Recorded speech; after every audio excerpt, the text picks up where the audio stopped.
अभी तक की जो स्थिति बन रही है, उस स्थिति में यह तो तय है कि 39 का आंकड़ा एनडीए को प्राप्त करना बहुत ही मुश्किल है आज के परिस्थिति में। लालू यादव अपने पुत्र के राजनीतिक भविष्य के लिए भी उनको लंबे समय के लिए सोच रखना है।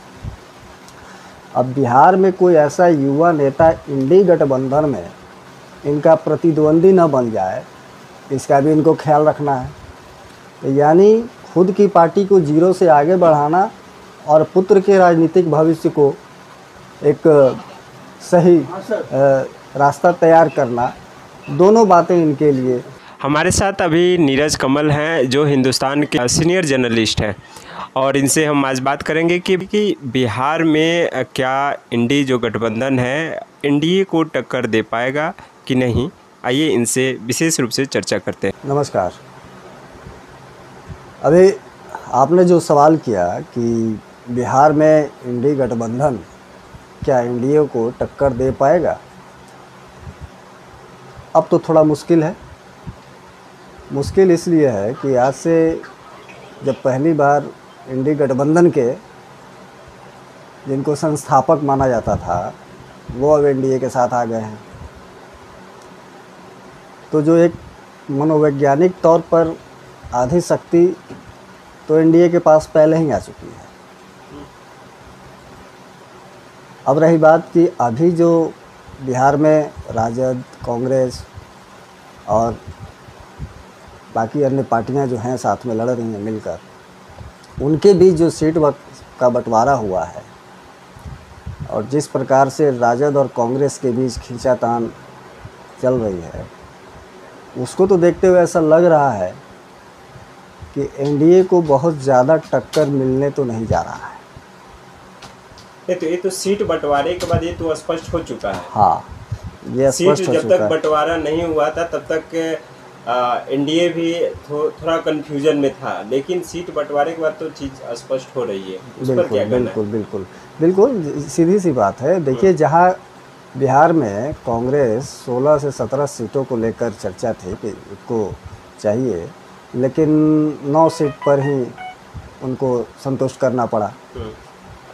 और उसमें भी अभी पप्पू यादव का प्रकरण हो, चाहे कन्हैया कुमार का प्रकरण हो, कांग्रेस के जो अभी शामिल हुए थे पप्पू यादव, पूर्णिया से उनका जो है टिकट कांग्रेस से नहीं हो पाना, जदयू की से जो राजद में शामिल हुई मीना भारती, उनको राजद से टिकट दे दिया गया पूर्णिया से।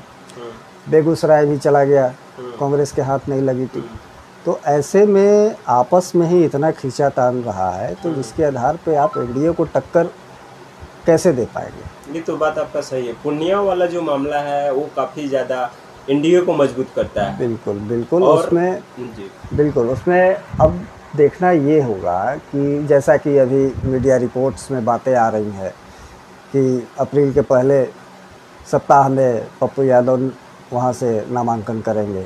4 अप्रैल को ऐसे आ रहा है। हाँ, अब ये देखना होगा कि निर्दलीय जाएंगे या फिर कांग्रेस पार्टी उनको प्रोवोक करेगी। नहीं तो फिर कांग्रेस लाती है, यही तो देखना। आरजेडी वहाँ पर ऑलरेडी बिल्कुल सही बात है। तो ये देखने वाली बात है ना, ये तो देखने वाली बात है। तो सीधा हो जाएगा, आपस में विवाद हो जाएगा और उसका फायदा एनडीए ले लेगा। बिल्कुल बिल्कुल। तो ये स्थिति बनने वाली है। अब जो है कन्हैया कुमार को कहाँ से लड़ाएंगे, ये भी एक बड़ा प्रश्न है। तो ऐसे में ये पूरा का पूरा जो इनका स्ट्रेटजी है वो कहीं ना कहीं एनडीए को लीड ही देगा, इसमें कहीं से कोई दो राय नहीं है। अच्छा, क्या लगता है कि जिस प्रकार जब नीतीश कुमार महागठबंधन को छोड़कर एनडीए में आए थे, तो उस समय तेजस्वी जी काफ़ी माप तोलकर भाषण मीडिया में बोले, और साथ उसके बाद जो उन्होंने जन विश्वास महारैली का आयोजन किया, उसके बाद काफ़ी एक अलग तरीका का माहौल बन गया था। तो वो जो माहौल बना था उसके बाद काफ़ी चीज़ें बदली सी दिख रही थी। लेकिन अब क्या है, तेजस्वी यादव जिस प्रकार गलती कर रहे हैं, टिकट बंटवारे को लेकर जिस प्रकार गलती कर रहे हैं, उससे कहीं ना कहीं एनडीए को फ़ायदा मिलने वाला है। तो उस पर क्या आपका एनालिसिस है? देखिए, ये गलती शब्द कहना थोड़ा सा उचित नहीं रहेगा, क्योंकि हर प्रत्येक पार्टी अपने हिसाब से अपनी रणनीति बनाती है। और चूँकि बिहार राज्य का जो समीकरण है उसके हिसाब से उनको आगे बढ़ना होता है, तो वो अपनी जगह सही है और अपनी जगह संभवतः उचित उनका निर्णय हो सकता है।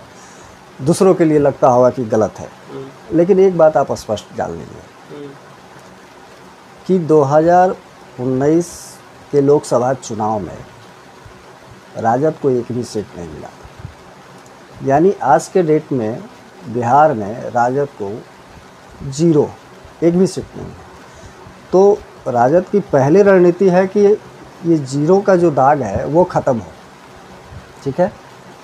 अब दूसरी बात ये है कि लालू यादव अपने पुत्र के राजनीतिक भविष्य के लिए भी उनको लंबे समय के लिए सोच रखना है। अब बिहार में कोई ऐसा युवा नेता इंडी गठबंधन में इनका प्रतिद्वंदी न बन जाए, इसका भी इनको ख्याल रखना है।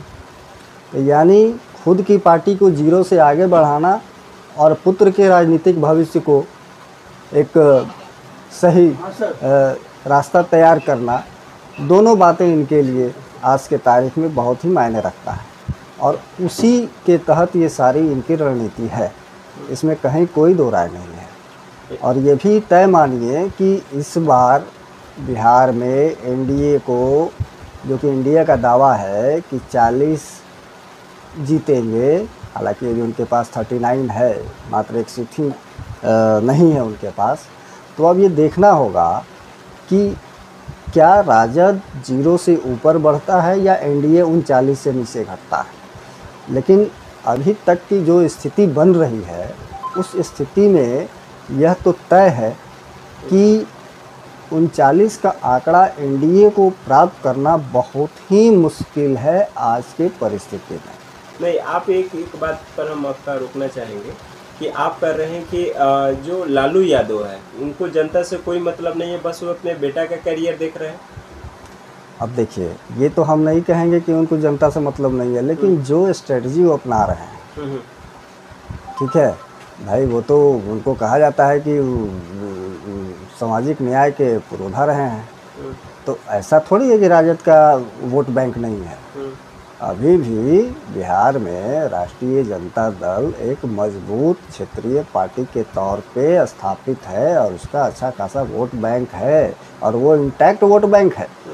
बस, तो जनता तो उनके साथ है ही, लेकिन अब ये देखना है कि जितना वो बिहार विधानसभा के चुनाव में प्राप्त कर पाए, उससे वो आगे तो खैर बात की बात है, या 0 से आगे बढ़ पा रहे हैं कि नहीं बढ़ पा रहे हैं। तो उसके लिए जो उन्होंने स्ट्रेटजी बनाई, 26 सीट पे लड़ रहे हैं और कितनी सीट जीतेंगे, तब ये तो रिजल्ट के बाद पता चलेगा। लेकिन इतना तो तय है कि इनको कुछ सीटों का तो फ़ायदा होगा। 0 का दाग इस बार इनका टूटेगा, ही तय है। अच्छा, हाँ।